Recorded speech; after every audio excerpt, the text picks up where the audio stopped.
Welcome to Do Not Pass Go, your very own survival guide to our monopolized times. I'm your host, Peter Nowak.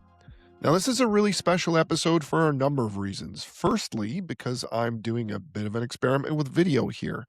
Now, if you're just listening to the audio, it might sound a little different as a result, so bear with me as I work out the kinks. But on the plus side, you can also watch this on YouTube or wherever else you catch your video podcasts. Now, we're also doing an experiment in that we're welcoming our very first sponsor to the podcast. Now, I do have to say, I'm not doing this lightly at all, especially given the subject matter that we talk about here. But the reality is, doing all of this has costs, and I've got to pay for them. So, what I can say is that I'm going to maintain really tight control over any and all ads that we have in anything associated with Do Not Pass Go.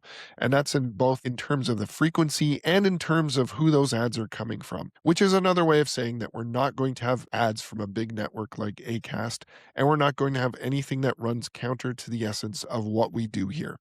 So let's try this and see how it goes. All of that aside, this is a really special episode, mainly because we're welcoming back one of my favorite guests so far, Cory Doctorow. Now, if you don't know Cory, he's from Toronto and he's a well-known and prolific science fiction writer, journalist, and activist through his work with the Electronic Frontier Foundation. We had Cory on back in February to talk about his book Enshittification, which is all about why everything has become worse. That book has been a huge global hit because it pretty much captures the zeitgeist of our time perfectly. And yeah, we seem to touch on the issues it covers here on almost a weekly basis. Cory has a new nonfiction book out now called The Reverse Centaur's Guide to Life After AI, which is a no-holds-barred effort to deflate the AI bubble that we're currently living in. And he is back to talk about it. Hello, Cory. How are you? Hi, I'm very well, thanks. It's nice to be talking to you again, Peter. Yes, of course. Now, firstly, before we dive into our questions, I feel like I need to send you a licensing check given how many times we've talked about enshittification on this podcast. Now, the only thing is, you were on Trevor Noah's podcast, and he kind of staked a claim to the term when you were there. I'm pretty sure you guys ironed that out, yes? Well, he said that he'd use the word shittification. Right. But, in addition, the book has just been inducted, or the word rather, has been inducted into the Oxford English Dictionary. And they found instances of people using the word, one or two instances of people using the word more than a decade before me. But I'd never encountered that. I mean, it's that word coinages are rarely about just thinking of a word. It's the way you use it and, the moment it emerges in the world. I don't think that my great contribution to enshittification is a funny, dirty word. I think it's the theoretical basis that makes that word so satisfying to use and so explanatory in thinking about the world we live in today. Yeah, well, as we talked about last time, it completely encapsulates the zeitgeist that we're in. Now, so you've got another book out, and this one is coming rather quickly on the heels of enshittification. So this one's called The Reverse Centaur's Guide to Life After AI, How to Think About Artificial Intelligence Before It's Too Late. Let's start with the obvious question is, how do you define the reverse centaur? Yeah, well, listeners won't be surprised to learn that this is not the first time we've had a conflict between automation and labor. And there's a long and rich history analyzing the adoption of automation tools. And its bedrock is that when workers adopt automation tools, typically they do so to improve the quality of the work they do. But when their bosses drive the adoption, it's typically to make them do more work. It's to increase the outputs. And so a centaur is a person who is assisted by a machine. In this metaphor, you have a human head. It has the discernment, the judgment, the knowledge. It makes the decisions. And it is atop a horse's body, the machine. The machine, it's faster than you. It has more endurance than you, but it takes orders from you. You're in charge. So a person assisted by a machine is a centaur. When you ride a bicycle, you even look like a centaur. When you use a spell checker, you're a centaur. The corollary of this is that a reverse centaur is a machine that bosses around a person who is conscripted to serve the machine. The horse's head is on the human body. The machine is strong, it's fast, it has endurance, and you have to help it do the parts of the job it can't do. You're the Amazon driver who's directed by 20 cameras and 12 apps that tell you every turn you have to make and everywhere you have to go, and take points off if your eyes are looking in the wrong direction while you're driving, or if your mouth is open too much because you're not allowed to sing while you drive, and where you have to make quota by delivering packages where it tells you to park to deliver them, even if the housing complex that it thinks you can deliver them all to is spread it over a couple of kilometers, and it wants you to park in one spot and make all those runs. You can't just get behind the wheel and move it. You're a reverse centaur if you work in an Amazon warehouse. Amazon warehouses, the most automated warehouses the world has ever seen, and they have the highest rate of injury of any warehouse in America, triple the national rate. And that's because when you spend 7 figures on automation, you don't leave it idle. You work it at the maximum pace, you work it at the maximum speed and for the maximum time that the humans who are assisting the machines can run at. And if you work at your maximum pace and your maximum endurance for long enough, you will stumble. And when you make that mistake in a warehouse, you might get impaled on a forklift. This is not the coincidence. It's the consequence of automation. So a reverse centaur is not just someone who's used by the machine, it's someone who's used up by the machine. And the significance of this to AI is that it resolves a seeming paradox, because I have met programmers of my acquaintance who I know to be both skilled and reliable narrators of their experience, who say that they use AI and it's making the code they write better than anything they've ever done. And they're excited, and this is the most cool tool they've ever gotten. And I know other programmers, equally senior, equally skilled, equally reliable when they narrate their experience, who say the AI programming that they're doing right now is the worst programming they've ever made. They can't believe how much tech debt they are shoveling out into the world. You know, I work in avionics. No one should ever get in a civilian aircraft again, right? And, you know, this paradox, it seems like you have two different people who are roughly the same kind of people doing roughly the same kind of job using roughly the same tools, and they have a completely different experience of it, but it only seems like they're doing the same job using the same tools. One of them is in charge of how they adopt the tools and when and how they use them. They are the centaur. The other one, well, they're the lone worker who survived a layoff that saw 9 of their colleagues fired. The AI is now crapping out code faster than any human being could ever make sense of it. And they're being told that they have to mark the AI's homework and sign their name to the bottom of it and take the blame, to be the accountability sinks when someone dies because of that code. And of course they're having a terrible experience. They're reverse centaurs. One of the, I guess the crux of the book is that you make this point that you're not anti-AI, you are basically anti-AI bubble. So can you explain the distinction? Well, it'd be very weird to be opposed to statistical inference, right? That, which is all AI is, right? Like, I'm going to go out on a limb here and say that, like, gathering facts about the world as it is today and as it has been in the past in order to make predictions about how it might be in the future is fine. I like weather predictions. I like climate models. I like cancer research. It's fine, right? So the problems of AI, the vast environmental cataclysm that's brewing, the trillions of dollars committed to it, the incredible, disgusting project of using the works of creative workers in a bid to pauperize them and deprive them of the meager incomes that they have. These are all products not of the fact that we've got a new tool that does some cool and interesting things with statistical inference. It's a product of the fact that tech companies, and this is where I guess your beat comes in, tech companies that were monopolists, that had saturated their markets, that were reaching the end of their growth stage, and that were afraid that they were going to stop growing and were going to be revalued by the market as mature firms at a fraction of their previous value, which would make all the executives who have their stock portfolios stuffed full of their own company's stock much poorer, and make it much harder for that company to buy other companies or hire people in order to restart their growth. Because when you're a growth company, you can use stock to do that because your stock is very liquid. But when you're a mature company, people usually want dollars. You make stock by typing zeros into spreadsheets at the home office. You don't get to make money in the home office. You try to print money in the home office, some very angry men from the Treasury Department will show up and take you away in handcuffs.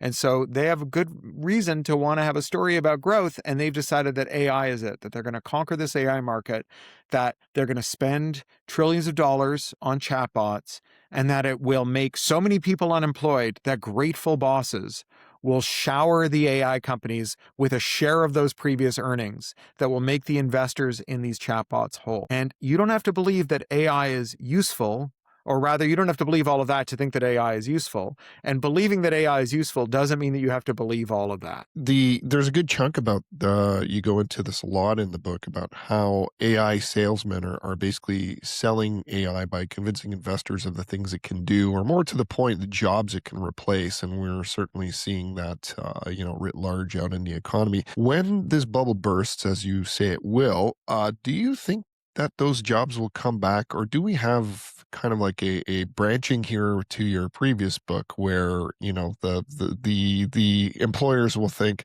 stuff doesn't work, things aren't being done, things are shitty, but that's okay, we'll just get by. Do you think the jobs will come back, or are we going to do some sort of reset, or this is this the new normal? Well, I think that just as reverse centaurs and centaurs appear to be workers that are doing the same thing but are actually doing different things, the AI-driven unemployment is actually several different phenomena that tend to get conflated. So the one that, of course, investors are interested in is the AI that can do your job. That's pretty rare that the AI can do your job. Then there's another case, right, which is the boss or the investor who thinks that the AI can't do your job, but that either bosses are credulous enough to fire workers who do a job that's important and replace them with AI that sucks because they're just sort of infinitely horny to replace workers with automation. Or the boss who's like, I can make this product worse because I'm the only game in town. What are you going to do? Not shop at Loblaws anymore? Like, starve to death, right? So they feel like they can get away with anything. Why not replace the customer service reps at Air Canada with AI when a large plurality of the routes that people need to fly in Canada are only flown by Air Canada? Who cares if the customer service rep can't solve your problem? It's not like the extremely smart and skilled people they put in charge of this in the far Pacific Rim in the Far East, who were forbidden from diverging from your scripts, were ever able to solve your problems, no matter how competent and skilled they were. So if all their job was to fail to solve your problem and get shouted at, AI can do that better and cheaper than they can. And that's another group.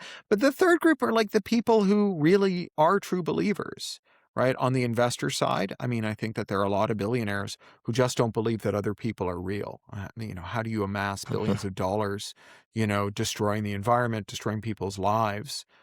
If you think that they're as real as you are, right? How do you go to Epstein Island if you think the kids there are as real as your own kids? You have to, to a certain extent, be a solipsist.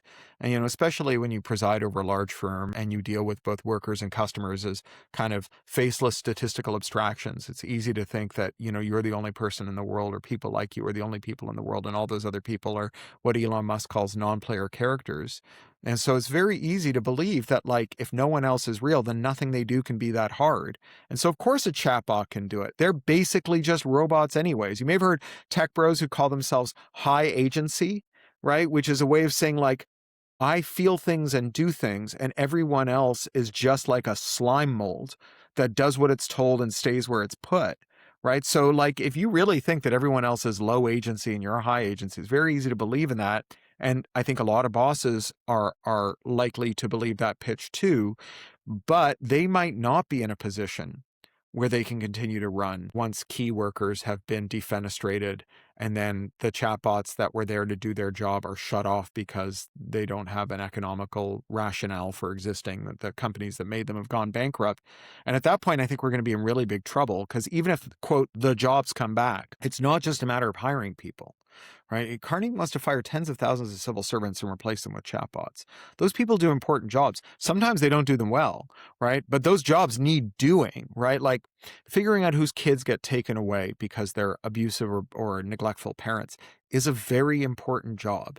And we have tons of problems doing that job well. And chatbots are going to do it worse. And then when the chatbots go away, like the people who used to do that job, they'll have retrained. They'll have become discouraged and left the workforce. They'll have retired. They'll have left the country. They'll have changed careers, and you won't get them back. And even if you can hire graduates who know technically the procedures don't encapsulate the job. The job always involves something called process knowledge, which is all the procedures that can't be written down, what's sometimes called tacit knowledge. But tacit knowledge is usually just the things one worker knows, and process knowledge is the things that all the workers know little pieces of and no one knows all of. And they know it across the division in the firm, across the whole firm in the different divisions, across multiple firms in the same sector and the same supply chain. where you just know, like, if you've botched a bunch of chips that came off your line, you know that you have a customer somewhere down the supply chain who has been, has a faction that's been arguing for making cheap laptops. And you call them up and you say, hey, Tony, I got a bunch of chips that only run at half the speed they were intended to run at. Could you use a bunch of cheap chips?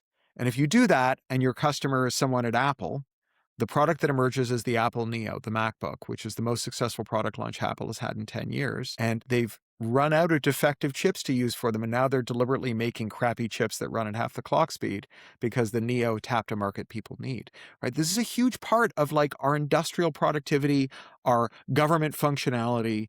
And when you incinerate that process knowledge by shattering the bonds between the workers who do it, when you have a kind of mass extinction event where it's not one or two people retiring at a time, but a whole sector being shut down all at once, bringing all those people back together is impossible.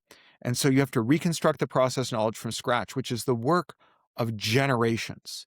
And so we will see a real hit to productivity, not just while we're waiting to rehire those positions, but while we're waiting for those people to recover those relational process knowledge aspects that are so key to doing their jobs.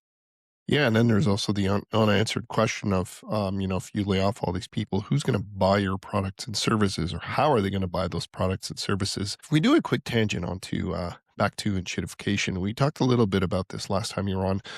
I do want to go back to the previous question of, is there a way to get back to like a less shittier time where we had competition and things as small businesses and customer service?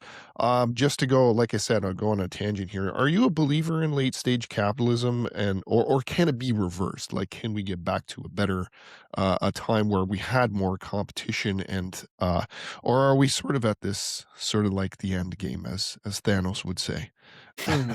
Well, it's funny, like if you read Marx and Engels, if you read the Communist Manifesto, the first chapter of that book is all about capitalism's incredible capacity to increase human thriving through increasing productive efficiency, right? To produce the material, the answer to the material needs of the general public. And the rest of it is a book about how capitalism will tear itself apart and what we can replace it with. And for a couple of hundred years now, people have been waiting for capitalism to tear itself apart.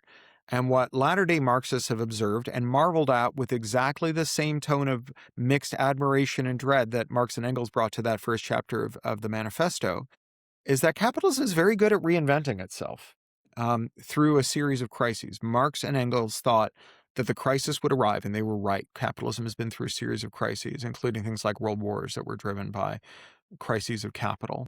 But it's always found a way to reinvent itself. And I'm not, I'll like put my cards on the table here. I don't think markets are the best or only way to solve all of our allocation problems. But I do think that capitalism has reinvented itself out of doldrums that were worse than this and might again. And that it's worth appealing to people who believe in markets to say, well, if you think that markets are going to solve our problems, then you should want markets that work the way that believers in markets have always told us they worked. Adam Smith was not a communist, but he said, it's not through the generosity of the baker that we get our bread. It's through his own self-regard. It's his concern that if he's a bad boss, his workers will work somewhere else. And if he's a bad baker, that his customers will buy someone else's bread. But when you let Canada Bread merge with all of its competitors, and when you smash the unions of those workers, and when you bind workers to non-compete so the baker who quits can't walk across the street and get a job at the other bakery, well, then you eliminate all that discipline that Adam Smith, the moral philosopher most closely associated with people who truly believe in capitalism, said that we needed. And, I think there's a way to unite, at least on a temporary basis, tactically, the goals of people who would like to see capitalism succeeded by another form of economic arrangement, and people who would like to see capitalism restored to a better version, which is that the second group would like competition in order to improve the fidelity with which entrepreneurs and investors seek to address the needs of the people of our society, right? The competition is a way of improving markets. And for the former group, the people who would like to see capitalism displaced by some hybrid form of state power in markets or displacing markets altogether, you don't want the ruling class to be united, right? When a sector devolves into a handful of firms or a duopoly or monopoly, it captures the state. And so if you want muscular state action, whether that's to replace or control capital, you want a larger number of smaller firms. I think this is totally compatible with kind of libertarian ideology. I tell my libertarian friends, even if you think the only role of the state is to enforce contracts entered into voluntarily by two parties, the state has to be more powerful than both of those parties, because otherwise one of them will tell it to buzz off. The ref has to be able to boss around the players on the field. Otherwise, the game won't be fair. And so the largest corporation you're willing to tolerate dictates the size of the smallest government you can have. And so we should want competition for reasons of liberal reformers, reasons of libertarian pure market ideology, and reasons of leftist replacement of some or all of the functions of markets in our society. Right. Okay, well, let's get back to AI. Let's get back to reverse centaurs. And one of the things that I found really interesting in the book is you talk about sort of the almost the we've seen this in like every tech wave, every tech bubble of the companies, exaggerating what their goods and services can do. I think we saw the Steve Jobs movie where they were all very much blowing up the iPhone. So things like that made me curious about things like surveillance pricing, which you also get into in the book, and how it's increasingly being banned in a growing number of jurisdictions, including here in Canada and a number of places. Do you think that in a way that serves as kind of advertising for the bubble? The other thing that comes to mind is some of the recent news where I think it was OpenAI was the first that said that their AI had escaped its sandbox and made it out into the real world, like serious Terminator stuff. And then, of course, the other companies said, "Oh yeah, us too." Is that what we're kind of talking about? Like, how do you think surveillance pricing is part of that advertising for the bubble, and as well as this, the supposed escapes of these AIs? Yeah, there's a name for this phenomenon. It comes from the Virginia Tech STS scholar Lee Vinsel, and it's crita hype, which is when you repeat the claims that tech bros make in advertising their prowess and the quality of their product and its incredible disruptive nature. You repeat that claim, and at the end you say, and that's bad. There are people who say, oh, Mark Zuckerberg is an evil dopamine hacking wizard. He's Cyber Rasputin. He can sell anything to anyone. And then, like, that's bad, which is a claim that Mark Zuckerberg makes without the and that's bad part. And then Mark Zuckerberg's sales force goes out on ad sales calls and they say, well, why should you pay a 40% premium to advertise on Facebook? Well, don't take my word for it. Ask my critics.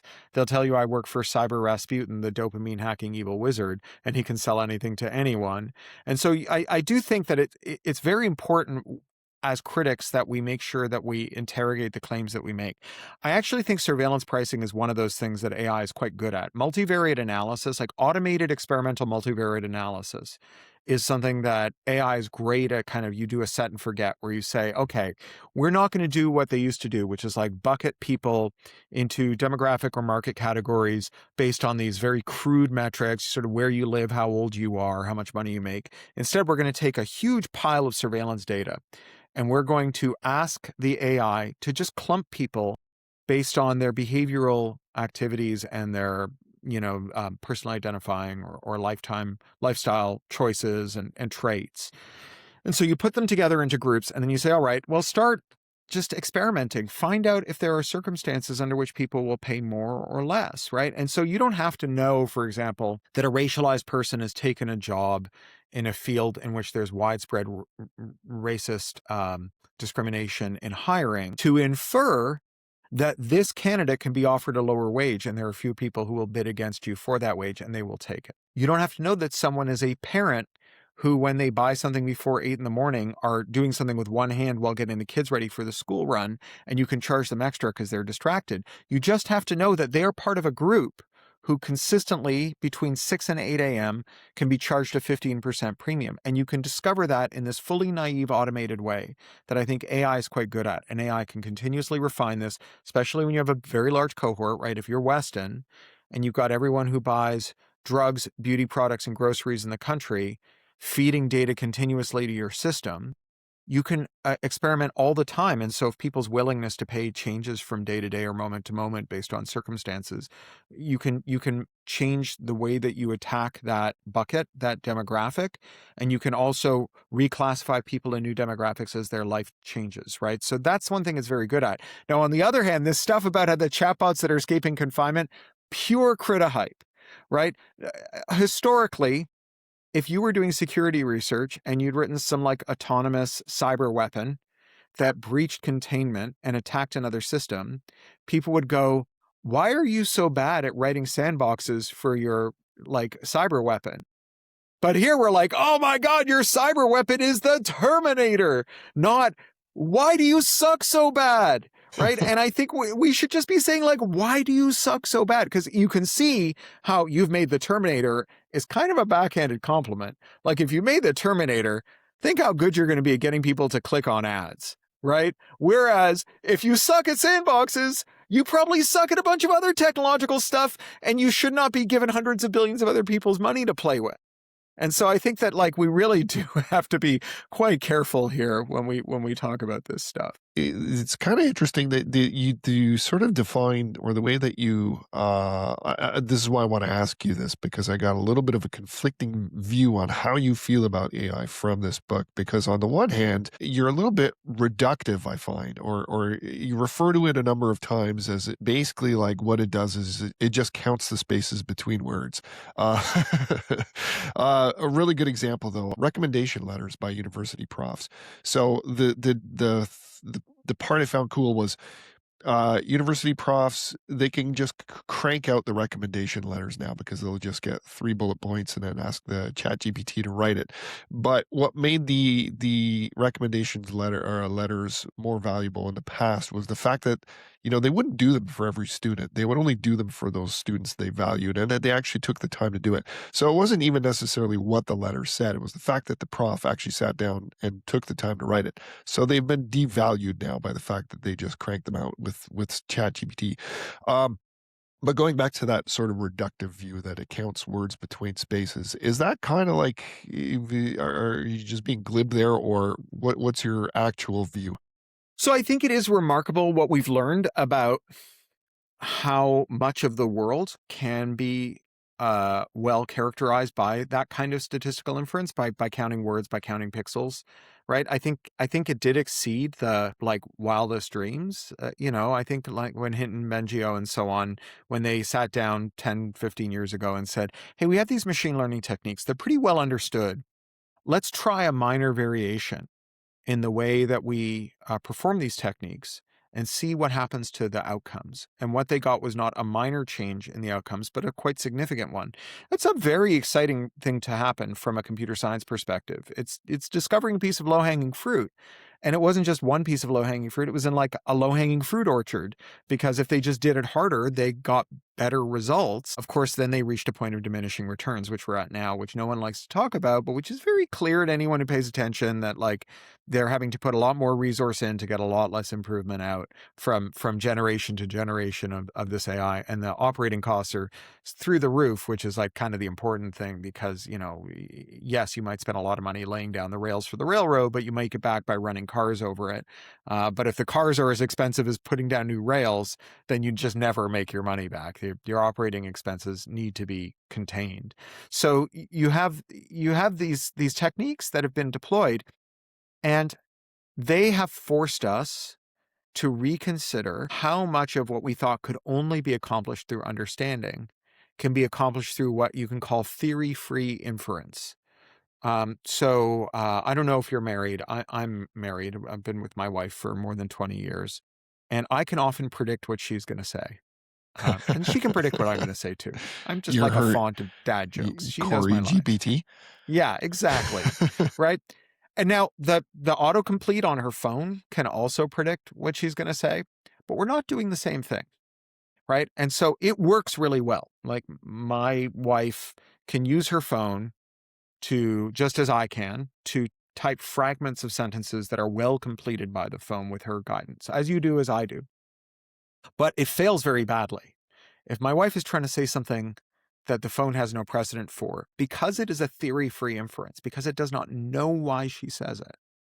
It doesn't know if she's excited or sad or angry, and it can't make a guess as to why. And because my ability to predict what she's going to say does not stem from my having developed a kind of rough and ready statistical table of which words follow which other words, a thing that a computer will always be better at me than doing, but because my ability to predict what she's going to say comes from my understanding of her, when she says something I would have never predicted, I can formulate a theory as to why, and I can respond to it in a way that her phone never could. We see this all the time where, like, you get a phones now want to do reacts to text where, like, they're suggesting that you, like, put a gift wrap present with a a fireworks explosion behind it as, like, the response to a text that you get or whatever, and like, that's great when someone says, "Oh, I got you a great gift for your birthday." But it's not so good when they say, he was such a gift to us before he died. Yeah. And it doesn't know, right? It doesn't have the context or the understanding. And you can expand the context. You can give it more and more data to the point where maybe it will someday be able to distinguish between, I got you a great birthday gift, and it was such a gift that we got to see him before he died. But it will still not have recovered understanding. And automation, especially the automation where we do things that approximate machine learning, whether it's machine learning itself or its predecessor technologies like expert systems and so on, they have always challenged our understanding of the ways in which things that resemble consciousness can occur. In the same way that, like, when you ask a slime mold to solve a maze, it can do it really well, even though it doesn't have a central nervous system. And in the same way that octopuses whose brains are distributed across all 8 of their tentacles and who don't have the brain that we recognize and who diverged from us ancestrally around the time that neurons were being developed, make us reconsider whether the way that our brain works is the only way that certain things can be accomplished. AI makes us do that. That is a useful thing to do from the perspective of understanding what is unique about humanity, understanding what consciousness is and is not, because one of the things we know is that this isn't conscious. So it is not evidence of consciousness on its own to see this stuff happen, which makes us scale back the parts that we think are uniquely human, right? All of that stuff is, like, very useful. It's not understanding in the same way that, like, famously from computer science, a submarine can't swim, right? A submarine does something that propels it through the water that is not swimming. And an AI does something that makes for plausible conversation that is not understanding. Sometimes it might be good enough, but that's not the same. It's not the same thing. And the times where it's not good enough, you can't make it good enough just by teaching it more words to guess with. You need a different approach. I know I've talked a long time about this, but, like, I'll finish by saying I'm a materialist. I don't believe in souls. I think that everything we call consciousness happens inside our bodies and maybe through quantum stuff outside our bodies. I don't know. And so I will stipulate that someday we will build a physical thing. We could build a physical thing that is conscious. But there's a world of difference from saying someday some technique can do this and more proficient word guessing will do this. I think more proficient word guessing makes consciousness is like saying breeding horses to run faster and faster eventually results in a mare that gives birth to a locomotive. Consciousness is not extra words in the word guessing machine. It is something different, aspects of which can be approximated by guessing words. A very interesting thing to have learned in the year 2026 as a species. Not consciousness. Let's take a quick break now for a word from our sponsor. Choice is a right, not a privilege. And as I say that, do you know who comes to mind? TechSavvy. TechSavvy is a Canadian telecom company that has been providing consumers with an alternative internet choice to the big players for over 25 years. They are committed to doing what's right for consumers. When big telco wanted to charge internet customers for every gigabyte used, TechSavvy fought them. When Canadian media giants asked the court to force TechSavvy to block websites that infringe their copyrights, TechSavvy fought it all the way to the Supreme Court. When wholesale rates have been inflated, increasing the cost of internet service in Canada, TechSavvy fights to lower them.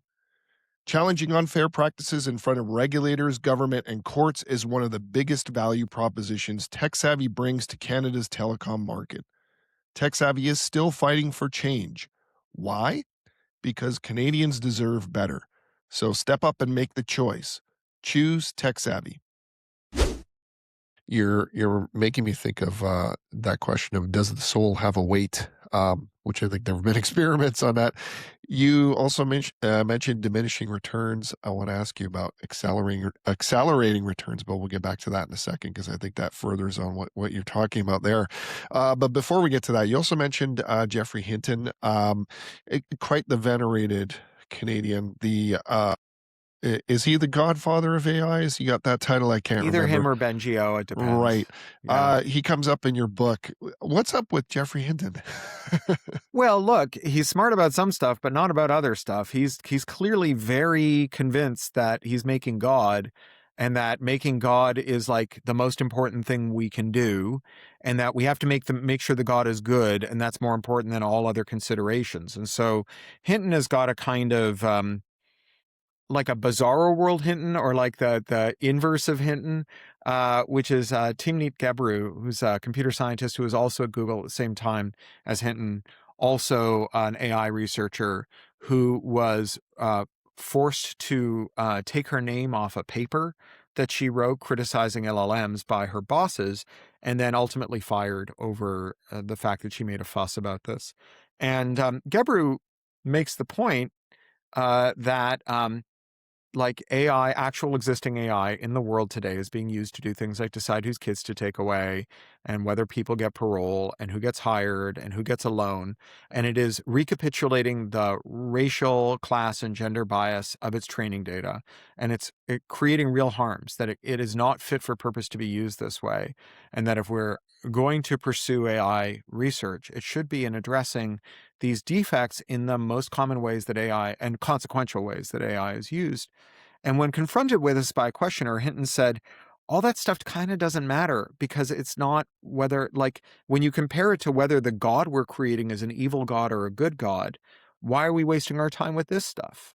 And this is it's like a really, it's not just wrong, it's like a really consequentially wrong thing to believe. It's like, it's on a I'm not saying it's the same, but it's on a continuum with the story I heard about executives in the National Institutes of Health who were begging the Doge kids not to shut down long-running cancer research programs.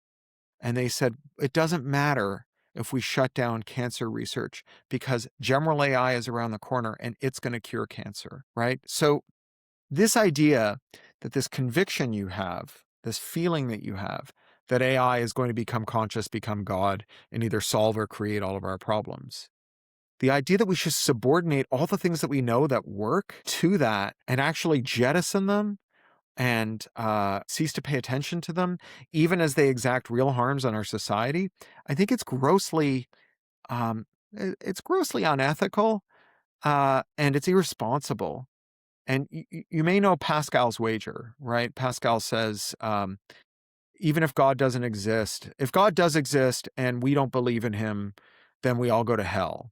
So even if you don't think God exists, you should pretend God exists, because that way it doesn't cost you anything to pretend God exists.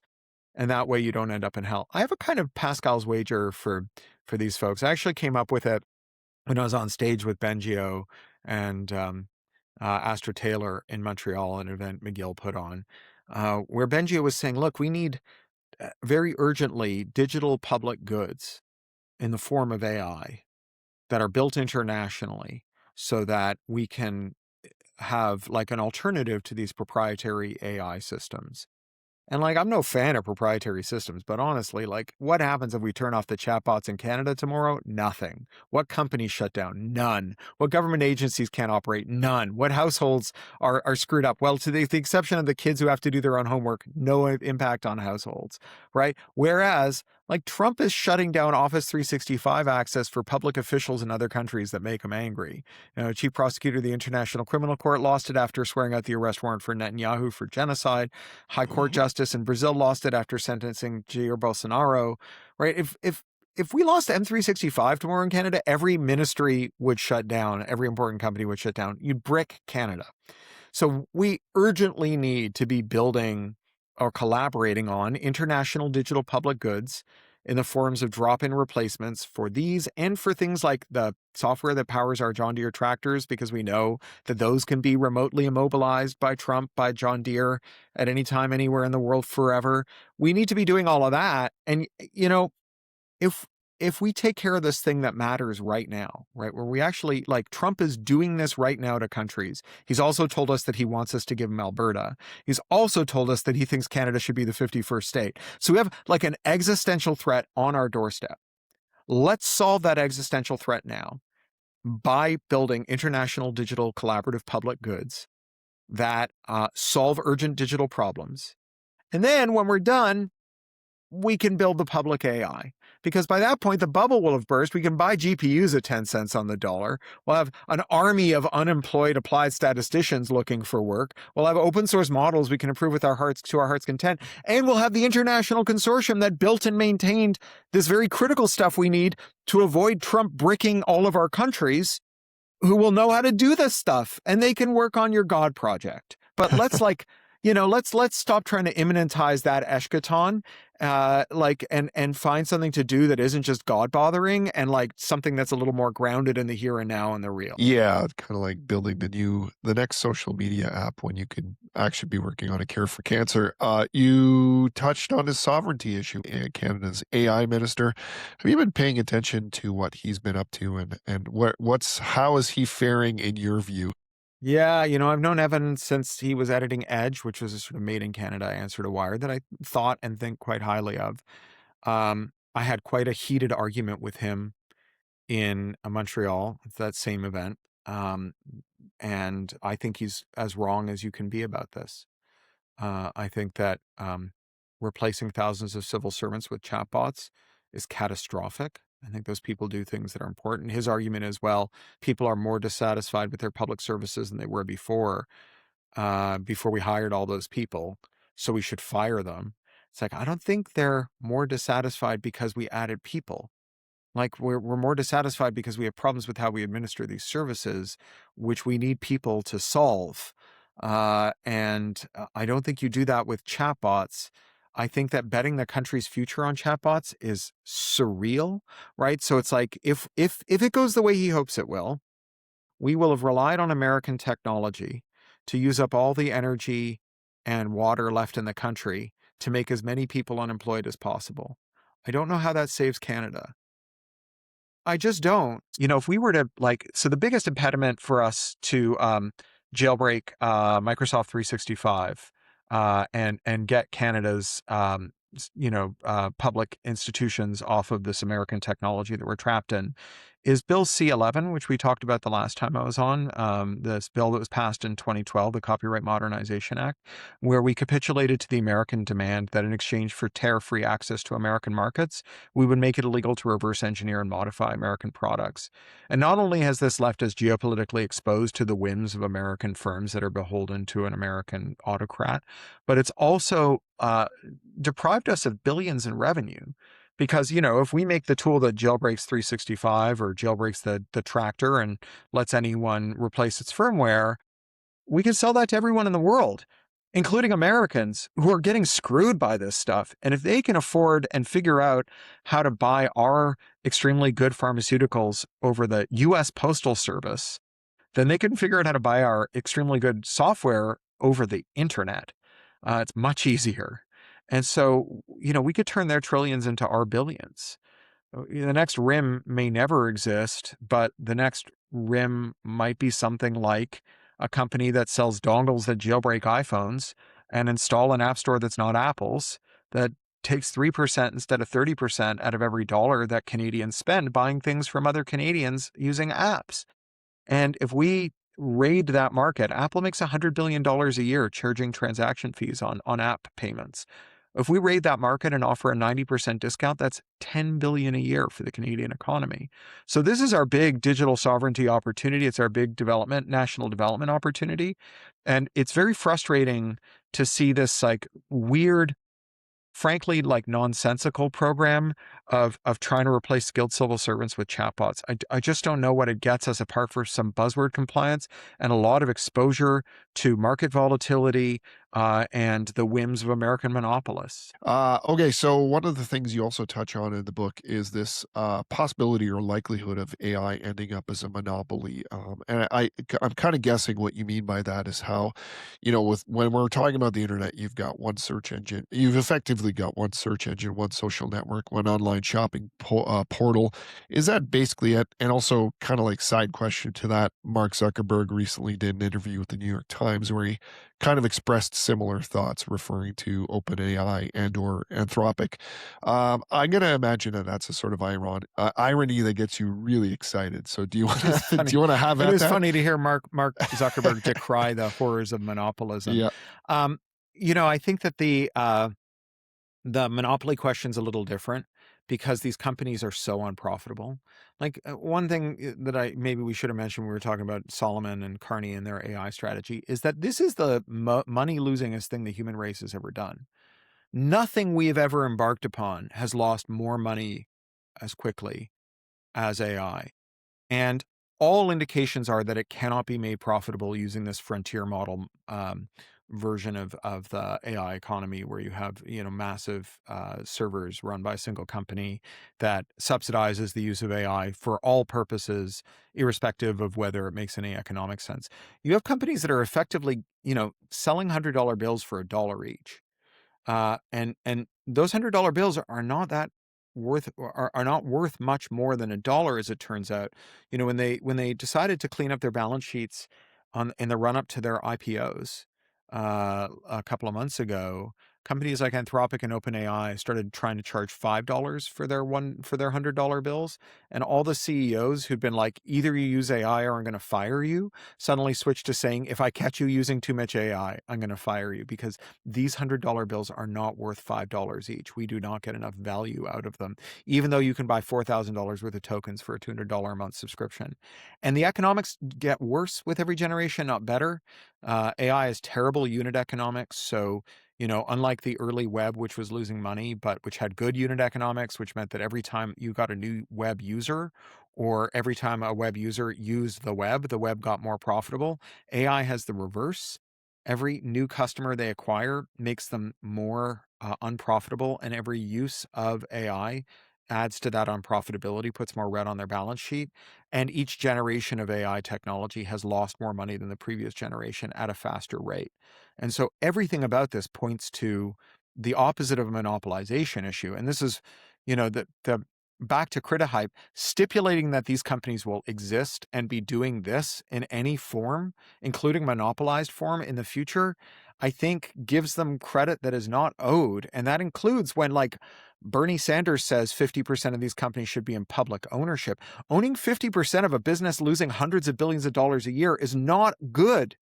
Right? Like, like, this is terrible. Seize half of Apple's payment processing line, not the AI that these companies are, using as money furnaces to incinerate $100 bills at rates never seen.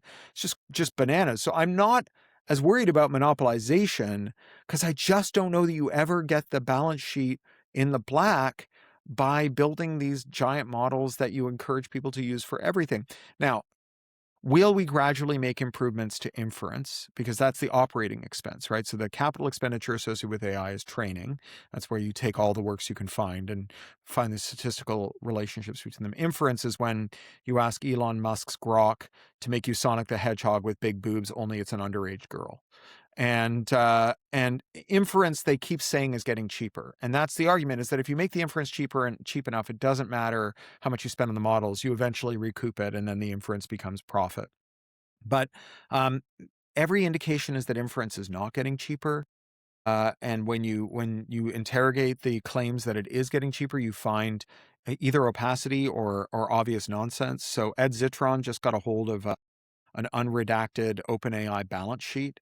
And he found that if you look at the line item for inference, it does look like they're spending less on inference every year.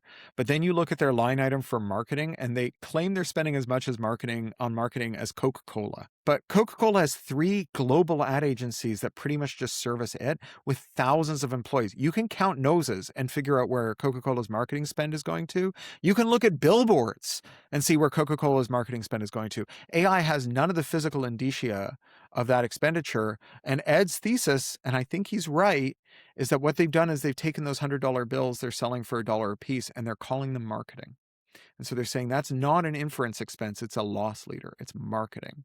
And so that is not inference getting cheaper.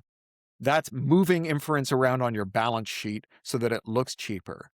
And even if you believe that they can make it cheaper, and that then they won't have to make another foundation model, that also just doesn't seem right. So one thing that occurred when Claude had a new version come out, this Anthropic's chatbot, that was visibly superior to the OpenAI ChatGPT chatbot, is that everyone who's using ChatGPT switched. And actually, this is kind of interesting that AI's got really low switching costs. It turns out to be really easy. You can actually ask chatbots to package up the context you're using and in a form that the other chatbots can use and just switch over. So everyone switched, which means that right now OpenAI is spending every penny that they can, extract from a gullible Emirati or a billionaire solipsist to train a model that's better than Claude, whereupon everyone will switch from Claude to ChatGPT. So you don't get to just make the good chatbot and stop, right? It's as though like, oh yeah, we're going to lay the rail. We're going to do the CPR. And then we'll make money on the trains we run across the rail, except the next generation of rail is 5 times as good and someone's laying it alongside of your rail. And so you're going to have to do it again, and they're going to have to do it again, and you're going to have to do it again. And so this Red Queen's race has no winner. And that like monopolies are profitable, right? That's the point, right? Monopolies that lose money take care of themselves. It's only monopolies that make money that we have to worry about. Right. It is the sort of thing that we call ruinous competition, right? Yeah. So inference costs is, I think that's a really good way to get back to what I wanted to ask you about Kurzweil, because I don't know why, but as I was reading your book, I thought back to some of Kurzweil's books. The Singularity is Near in particular. And that's where, he talks a lot about the law of accelerating returns, which is responsible, A, for technology getting better and cheaper, and B, for machines getting exponentially smarter. So I've got 2 questions for you on this front. First off, what do you think of Kurzweil's predictions, given that they seem to be at the core of this bubble and are driving this bubble? And then also going back to the second part is going back to enshittification. That law is supposed to make technology better and cheaper, and it did for a long time, but that does not seem to be the case anymore. Where did it go wrong, and did he just not account for monopolization, I guess? Yeah. So, I mean, the law of accelerating returns, I think, so Kurzweil very clearly fudges some of that math. So he's doing things like he's saying, oh, the amount of computation available to the human race has been doubling all the way back to the Stone Age. And he makes some guesses about like how fast we could count on our toes when we were caveman, right? And so like he's definitely like making a lot of assumptions to fit a curve. And one thing about exponential curves is that they're indistinguishable from what's called an S-curve until they level off. So an S-curve goes up and then flattens and then sometimes goes up again, whereas an exponential curve just keeps going up forever. In finance, we have Stein's law that says that anything that can't go on forever eventually stops. And typically, like what we've seen with AI, is that every generation of AI, not just this current kind of AI, but things like expert systems and so on, paid some dividends and then stopped, right? You eventually exhaust the technique and you have to go back to the well for some new ones. And back to this idea that as a materialist, I'll stipulate that someday we'll make a thing that is conscious or could. It just won't be done with these techniques, I think is fine to say. Kevin Kelly has got some ideas about where this accelerating return comes from. He calls it the adjacent possible. So he says that, if you go back as far as like the 16th century, you see Leonardo da Vinci sketching helicopters. And when the helicopter is invented, when the TV is invented, when radio is invented, it's invented simultaneously in many places uh, all over the world by people who are not in contact with one another. And that's because, as Da Vinci shows us, the idea that you can take a thing that looks like a maple key and attach it to a thing that looks like a wine screw and spin it very quickly and it will attain lift is an idea that occurs to lots of people over time. But it's not until it occurs to someone who has access to an internal combustion engine and a highly efficient, lightweight fuel source like petroleum that you get a helicopter. And then, because it's occurring to people all the time, you get lots of people who invent it all at once. Now, this is a different version than this idea that you get accelerating returns because the computer teaches you to build the next computer and teaches you to build the next. We get some of that for sure, but there comes a point where we tap out. So like, we had enormous growth in what's called feature size, which is the size of the traces on a chip, right? So they got smaller and smaller. You could put more and more transistors on a chip, and chips got faster and more efficient over time. And then that leveled off. And it leveled, we called this Moore's Law, right? Chips were doubling in speed every 18 months. And it leveled off, and chip makers ran out of techniques to make extravagant improvements in feature size. We've had incremental improvements in feature size in the years since. What they started to do was put more chips in the same die, right? Which is parallel processing. And right at the time that parallel processing gets really cheap, all of a sudden we get a graphics revolution because graphics are super parallelizable. And then we get machine learning, a problem that is super parallelizable. And then we get cryptocurrency, which runs on parallel compute. And now we get modern AI, which is also parallelizable. So we have this moment where parallelization, which was an area that was relatively untapped because we were getting so much linear compute improvements that there was it didn't make sense to put lots of chips onto one die because you could just get more performance out of the chip every year. And so then we started putting chips on one die, and now we're running out of how many chips we can put in a die and how widely we can parallelize them. One of the reasons that data centers are such a catastrophically bad piece of capital investment is that the way we're getting improvements in parallelization now, these new GPUs that come out from NVIDIA, is that they are, between generations of chip, they're jettisoning the idea of backwards compatibility with infrastructure. They're saying we don't care whether this will run with the same networking capacity, the same heat dissipation, the same energy demands as the chip we made last year, which means that from year to year, we're seeing people who run data centers saying, well, if I run this year's chips, I have to scrape the data center to the ground and build a new one because the infrastructure is so radically different. So we're seeing a max out of parallelization too.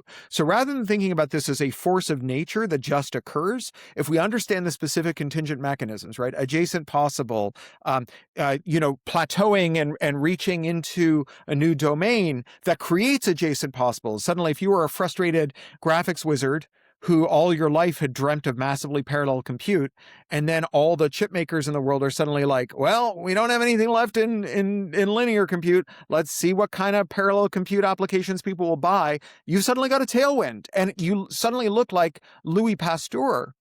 But you're like a boomer who bought a house for a nickel in 1963, right? And suddenly you get all these you're doing the same thing, but you're getting these massive improvements in your outcomes, not because of a thing you did, but because of a way the world is changing to make the thing you're doing better. So yes, technology gets better.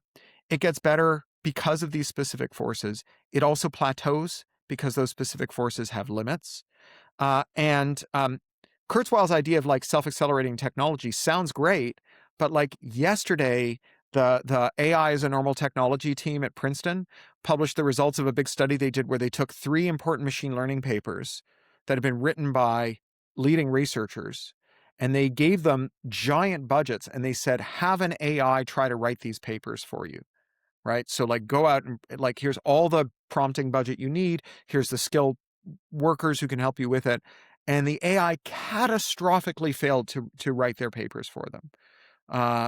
They were nowhere near advancing. So machine learning systems cannot at present get anywhere near advancing machine learning research. It's full of hallucinations and junk science. It's garbage. It is unusable and unsafe at any speed. So it sounds plausible, right? It's like an area of scientific inquiry you'd be foolish not to pursue. Can we use a machine to improve machine learning? But also, if the answer turns out to be no, you have to accept that answer, right? Just because it sounded plausible doesn't mean that it's true. And this is what makes science science, is if you think something is right and you test it and you're wrong, you stop insisting that you're right. But you do open and close your book talking about science fiction and how the future isn't inevitable. You have some very choice words from Margaret Thatcher. But it brought to mind, the "No Fate But We Make" from Terminator 2. So you're kind of upbeat here. What does the post AI bubble look like? And actually, too, what's your timeline on this bubble bursting? I mentioned before Stein's law, anything that can't go on forever eventually stops. This law needs to be understood in light of Galbraith's maxim that the market can remain irrational longer than you can remain solvent. So I don't have a timeline. If you're looking for a hedge, buy laser tag futures, because that's definitely something we can do in data centers once we switch off the GPUs. They'd make really gnarly laser tag arenas. In terms of what this looks like afterwards, look, again, like statistical inference is good, and we have tools that do good things, and they will still be around because we'll have open source models, and we'll have GPUs that are 10 cents on the dollar, and we'll have skilled workers who know how to use them. And if we want a Canadian AI strategy, let it be this: don't buy all that stuff at the top of the market. Wait until after the crash. Wait for Come clearance. on. Yeah, look, So during the dot-com crash, I lived in San Francisco, and I was walking through my neighborhood one day, and I had always coveted these very comfortable chairs, office chairs called Leap chairs from Steelcase that were like $1,500, and there's no way I was going to spend $1,500 on a chair. So I'm walking down the street, and it was a scene out of like a black and white photo of Wall Street in 1929, when you have like a billionaire selling apples for a nickel off the bumper of his Rolls. There was a dot-com CEO with all of his office equipment in front of the office he'd just been evicted from, including a fleet of Steelcase Leap chairs, which I bought 6 of in the plastic for $25 each and used as my dining room set for the next 10 years. And buying AI now, it's like buying Leap chairs in the spring of 2020, when you can see the fall of 2020 right there on the horizon, right? Like, Yeah. Wait till it's 10 cents on the dollar. Don't buy your mattress before President's Day. Like, come on, this is not rocket surgery. This is something that any competent administrator, which again, like, isn't that Carney's brand, right? I'm not like crazy Pierre Polyev.